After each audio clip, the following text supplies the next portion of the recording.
Hello friend, plastic polythene bag আমাদের সবার বাড়িতে থাকে আর এগুলো আমরা ফেলে দিই, কিন্তু এগুলো আমরা ফেলে না দিয়ে আমাদের সংসারের অনেক রকম কাজে আমরা লাগাতে পারি। তা কী কাজ, তা সেরকমই কিছু টিপস আজকে আমি আপনাদের কাছে শেয়ার করব। তা চলুন চলে যাই প্রথম টিপস। তা দেখুন, এরকম পলিথিন ব্যাগ আমরা বাজার থেকে যখন মালপত্র নিয়ে আসি তখন আমরা পাই। তা আমরা এগুলো কি করি, ফেলে দিই। তো এগুলো আমরা ফেলে না দিয়ে আমরা সংসারের অসাধারণ কিছু জিনিস বানিয়ে নিতে পারি। তা দেখুন, তা কী জিনিস, তা এখানে আমি প্রথমে একটা পলিথিন ব্যাগ নিয়েছি আর নিচে একটা কাঁচি। তো এটা প্রথমে আমি কি করছি, মানে নিচের পজিশনটা এটা আমি কেটে নিয়েছি আর নিয়েছি ওপরে হাতলের পজিশনটা। এটা দুটো কেটে নেওয়ার পর দেখবেন এইভাবে টানলে এটা পুরো ওপেন হয়ে যাবে, মানে পুরোটা এভাবে খুলে যাবে। তারপর আমি নিয়ে নিয়েছি একটা পেন। তা আপনারা এখানে পেন বা মার্কার যে কোনো জিনিস নিতে পারেন। তো এইভাবে নিয়ে আপনারা কি করবেন, এভাবে একটা আঙুলের মানে আপনাদের হাতের মানে এভাবে মাপ নিয়ে নেবেন।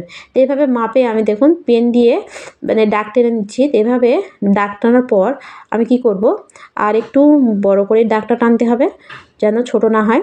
তো দেখুন আমার দাগটা টানা হয়ে গেছে। এরপর আমি নেব একটা ছুরি। তো আমি এখানে একটা ছুরি নিয়েছি। তো আপনারা ছুরি কাঁচি যাই নিতে পারেন। নিয়ে এটা কি করবেন, একটু গরম করে নেবেন। তা আপনারা কাঁচি দিয়ে কেটে নিতেও পারেন, তা বা এইভাবে গরম করে নিতে পারেন। এভাবে নেওয়ার পরে গরম করে নেওয়ার পরে এটা আমি কি করব, হাতের মাপে যেভাবে আমি দাগটা টেনেছিলাম এভাবে খুব সুন্দরভাবে একটু কেটে নেব। তা কাঁচি দিয়ে কাটলে কি হবে, এটা আর জোড়া লাগবে না। আর আপনারা যদি ছুরি দিয়ে এইভাবে মানে কাটেন গরম করে, তাহলে এটা খুব সুন্দরভাবে মানে প্লাস্টিকটা জুড়ে যাবে। তো দেখুন আমার এটা রেডি হয়ে গেছে। তো এইভাবে প্লাস্টিক পলিথিন ব্যাগ ফেলে না দিয়ে আপনারা খুব সহজে এভাবে ব্যাগ দিয়ে বানিয়ে নিতে পারেন এরকম হ্যান্ড গ্লাস। তো এভাবে হ্যান্ড গ্লাসগুলো আমরা যখন মাথায় হেনা করি বা দেখবেন ময়লা কিছু তুলি, তখন এগুলো আমাদের প্রয়োজন হয়। হয়তো আমাদের অনেকের বাড়িতে থাকে না, তো আমরা এই ব্যাগ দিয়ে আমরা খুব সহজে এটা বানিয়ে নিতে পারি। তো দেখুন কতটা সুন্দর হয়েছে। তো অসাধারণ একটা টিপস, এটাও চাইলে আপনারা ফলো করতে পারেন। তো এরপরে চলে যাবো আমি আর একটা টিপসে। তো দেখুন আমাদের সবার বাড়িতে এরকম ঝাড়ু থাকে। আর এই ঝাড়ুগুলো কি হয় দেখবেন কিছুদিন ইউজ করার পর এরকম মানে ওপরের দিকে এরকম উঠে যায়। তো এগুলো আমরা কি করব, প্রথমে একটা কাঁচি নিয়ে এভাবে খুব সুন্দরভাবে এটা একটু কেটে নিতে হবে। তো এভাবে কেটে নিয়ে তারপর আমি কি করব, দেখুন আমি এখানে একটা পলিথিন ব্যাগ নিয়েছি, নিয়ে নিচের পজিশনটা কেটে নিয়েছি, নিয়ে ওপরের হাতলের পজিশনটাও কেটে নেব। এভাবে কাটার পরে আপনারা কি করবেন, এভাবে ঢুকিয়ে মানে এভাবে ভেতরের দিকে প্রথমে এভাবে ঢুকিয়ে দিতে হবে। তো এভাবে ঢুকিয়ে দিয়ে ভালোভাবে একটু সুন্দরভাবে টান করে আপনারা যদি এভাবে একটু ভাঁজ করে দিতে পারেন, তাহলে দেখবেন আপনাদের এই ঝাড়ুগুলো অনেক দিন পর্যন্ত মানে আপনারা টিকিয়ে রাখতে পারবেন।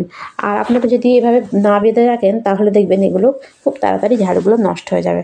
তারপর আমি যে হাতলের পজিশনটা কেটে রেখেছিলাম, দেখুন আমি ওপরের পজিশনটা একটু বেঁধে দিচ্ছি। তো এভাবে ওপরের দিকে আর নিচের দিকে খুব সুন্দরভাবে একটু বেঁধে দিলে এগুলো আরও মজবুত হয়ে যাবে। তা দেখুন আমার প্রায় বাঁধা হয়ে গেছে। তো এইভাবে বাঁধার পর আপনারা কি করবেন, এটা নিয়ে যাবেন গ্যাসে। তো এটা গ্যাসে দিয়ে আপনারা যদি একটু গরম করে মানে হালকা আঁচে একটু গরম করে নেবেন, তাহলে দেখবেন এটা পুরো মানে এই ঝাড়ুর সঙ্গে সাঁটে যাবে আর অসাধারণ একটা ঝাড়ু আপনারা পেয়ে যাবেন। তো দেখুন তো কতটা সুন্দর হয়েছে দেখুন। তো অসাধারণ একটা টিপস, এটাও চাইলে আপনারা ফলো করে দেখতে পারেন। এরপরে চলে যাবো আমি আর একটা টিপস। দেখুন এরকম গ্রাইন্ডারে আমরা অনেক সময় দেখবেন অল্প অল্প মশলা মানে পেস্ট করে নিই, কিন্তু মশলা করার পরেও দেখবেন এতে দানা দানা থেকে যায়।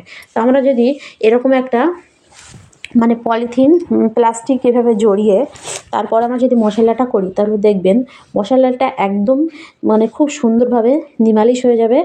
আর আপনারা যদি অল্প মশলাও করেন, দেখবেন অনেক সময় গ্রাইন্ডারে লেগে থাকে, কিন্তু এভাবে যদি আপনারা করেন তা খুব সুন্দরভাবে মশলাটা মানে গ্রাইন্ডারেও লাগবে না আর মশলাটা খুব ভালোভাবে পেস্ট হয়ে যাবে। তা দেখুন আমি আপনাদের সামনেই করছি আর এটা কতটা সুন্দর হচ্ছে দেখুন। আর অল্প মশলার জন্য হয়তো কিছু মশলা গ্রাইন্ডারে লেগেও যায়, কিন্তু এভাবে প্লাস্টিকটা জড়িয়ে যদি আপনারা করেন, তাহলে মশলাটাও খুব সুন্দর পেস্ট হবে। বা দেখুন আমার এখানে গ্রাইন্ডারেও একটু লাগেনি বা জড়িটাও ছিঁড়িনি। তো কত সুন্দরভাবে এই মশলাটা পেস্ট হয়ে গেল। তো অসাধারণ একটা আইডিয়া, এটাও চাইলে আপনারা ফলো করে দেখতে পারেন। তো এরপরে চলে যাবো আমি আর একটা টিপসে। তো দেখুন আমাদের গ্রাম অঞ্চলে অনেকে কি করে, চুলায় রান্না করে, ভাত রান্না করে হাঁড়িতে, কিন্তু অনেক সময় দেখবেন হাঁড়িতে চুলায় রান্না করার পর দেখবেন অনেক কালি হয়, কিন্তু এগুলো আমার হয়তো ঘষাঘষি করে তুলতে হয়। কিন্তু আমরা যদি এই হাঁড়ির গায়ে সামান্য একটা পলিথিন জড়িয়ে নিতে পারি, তা দেখবেন এতে একদম কালি, এক ফোঁটা কালি লাগবে না। তা কীভাবে জড়াতে হবে, তো দেখুন প্রথমে আমি একটু সরিষার তেল নিয়ে নিচ্ছি। তো এইভাবে সামান্য একটু সরিষার তেল আপনারা যদি এভাবে হাঁড়ির গায়ে খুব সুন্দরভাবে এভাবে একটু মানে মাখিয়ে নিয়ে আপনারা কি করবেন, যে কোনো প্লাস্টিক সাদা হোক বা কালো হোক আপনারা নিয়ে তারপরে এভাবে একটু পরিয়ে দেবেন। আমি কীভাবে করছি দেখুন, এটা অসাধারণ একটা টিপস, আমি বাড়িতে নিজেই করে দেখেছি, তারপর আমি আপনাদের কাছে শেয়ার করছি। দেখুন এভাবে একটু বড় দেখে প্লাস্টিক নিতে হবে, এভাবে একটু ভালোভাবে পরিয়ে আর পরানোর সঙ্গে সঙ্গে দেখবেন হাঁড়ির সঙ্গে এই তেলের সঙ্গে সাঁটিয়ে যাবে। তো এভাবে পরানোর পর আপনারা যদি গ্যাসে চুলায় যদি রান্না করেন, তাহলে দেখবেন মানে আপনাদের রান্না তো হবে কিন্তু কালি হবে, কিন্তু হাঁড়ির গায়ে একটুও কালি আপনারা পাবেন না। তা দেখুন তারপর আমি চুলায় রান্না করেও আপনাদের দেখাচ্ছি। তা দেখুন আমার রান্নাও হয়ে গেছে, আর দেখুন আমার হাঁড়ির গায়ে একটুও কালি নেই, আর যতটুকুনি কালি সব জরির গায়ে। তো এরপরে চলে যাবো আমি আর একটা টিপসেতে। দেখুন এরকম চুড়ি মানে সোনার চুড়ি বলুন আর কাঁচের চুড়ি বলুন, আমাদের সবার বাড়িতে থাকে, আর আমরা প্রত্যেকে চুড়ি পরতে ভালোবাসি। কিন্তু অনেক সময় দেখবেন কোনো অনুষ্ঠান বাড়িতে যেতে হলে আমাদের তাড়াহুড়ো করে চুড়ি পরতে গেলে একটু অসুবিধা হয়, কেননা আমরা চুড়ি ঠিকভাবে পরতে পারি না, অনেকে হাত কেটে যায়। কিন্তু আমরা যদি একটা পলিথিন এভাবে হাতে জড়িয়ে আপনারা এভাবে জড়িয়ে নেন, তাহলে দেখবেন খুব সুন্দরভাবে আপনারা এই চুড়িগুলো একদম খুব সহজে আপনারা পরে নিতে পারবেন নিজেরাই। তা দেখুন এভাবে খুব সুন্দরভাবে আপনারা পরে নেবেন চুড়িগুলো, বা খোলার সময়ও আপনাদের কোনো অসুবিধা হবে না, খুব সহজেই আপনারা খুলতে বা মানে পরতে পারবেন। তো অসাধারণ একটা টিপস, এটাও চাইলে আপনারা ফলো করে দেখতে পারেন। তারপর চলে যাবো আমি পরের টিপসে। দেখুন আমি এখানে 3টে প্লাস্টিক নিয়েছি। তো এরকম প্লাস্টিক মানে হোয়াইট কালার আর ব্ল্যাক কালার প্লাস্টিক আমাদের সবার বাড়িতে থাকে।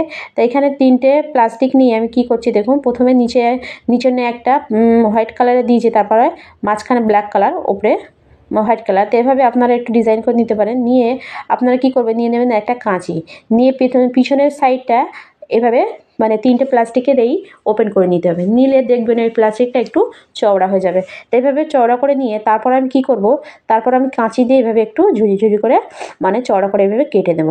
তো এভাবে কাটার পর এটা আমি অসাধারণ একটা কাজে লাগাবো, যেটা আমাদের সংসারের সবার কাজেই প্রায় লেগে থাকে।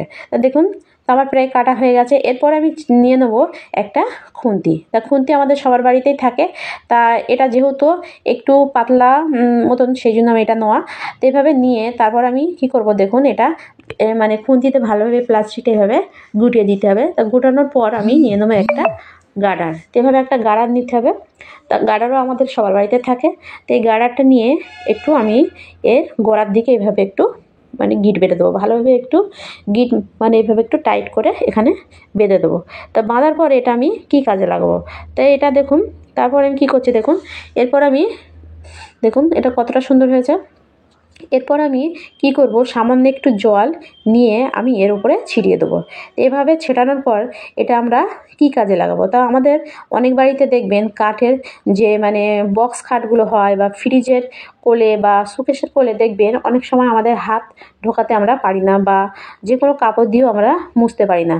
তো আমরা যদি এরকম প্লাস্টিক মানে দিয়ে এই খুন্তি দিয়ে যদি এইভাবে একটা বানিয়ে নিয়ে আমরা এভাবে একটু মানে মুছে নিই, তাহলে দেখবেন খুব সহজে এর যে পাশের যে ধুলোগুলো থাকবে খুব সহজে এগুলো পরিষ্কার হয়ে যাবে। বা আমাদের দেখবেন মানে যে বক্স খাটগুলো থাকে তার তলাও আমরা ঠিকমতো পরিষ্কার করতে পারি না। এইভাবে আপনারা একটা বানিয়ে এভাবে খুব সুন্দরভাবে পরিষ্কার করে নিতে পারেন। তো অসাধারণ একটা আইডিয়া, এটাও চাইলে আপনারা ফলো করে দেখতে পারেন।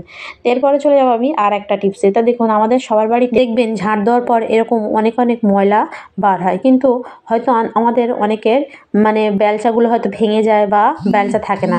তো সেই সময় আমাদের এই ময়লাগুলো তুলতে একটু অসুবিধা হয়। তা আমরা যদি এরকম একটা মানে প্লাস্টিক এভাবে হাতের মধ্যে ঢুকিয়ে এভাবে আমরা যদি তুলি, তাহলে দেখবেন খুব সহজে আমাদের এই ময়লাগুলো আমরা হাতের নোংরা লাগা ছাড়াই খুব সহজে আমরা তুলে নিতে পারবো। তো দেখুন কতটা সহজে এটা আমি এই প্লাস্টিকটা হাতে জড়িয়ে খুব সহজে মানে তুলে নিলাম, আর আমার হাত একটুও ময়লা হলো না। তো এভাবে আপনারা এই টিপসটাও কাজে লাগিয়ে দেখতে পারেন। তো অসাধারণ একটা টিপস। তো এরপর চলে যাবো আমি পরের টিপসে। দেখুন, এরকম প্লাস্টিক নিয়ে আপনারা কি করবেন, বানিয়ে নেবেন এরকম অসাধারণ ফুল। আর এই ফুলগুলো দিয়ে বানিয়ে নিতে পারেন অসাধারণ একটা ফুলদানি, যেটা আপনারা আপনাদের ঘরে সাজিয়ে রাখতে পারেন। যেহেতু এর ভিডিও আমার চ্যানেলে আগে তো দেওয়া আছে, সেই জন্য আমি এটার কিভাবে বানিয়েছি দেখালাম না। তা আপনারা যদি দেখতে চান তাহলে চ্যানেলে গিয়ে অবশ্যই দেখে আসবেন। তা ভিডিওটা এই পর্যন্ত, ভালো লাগলে লাইক কমেন্ট শেয়ার করতে ভুলবেন না। বাই।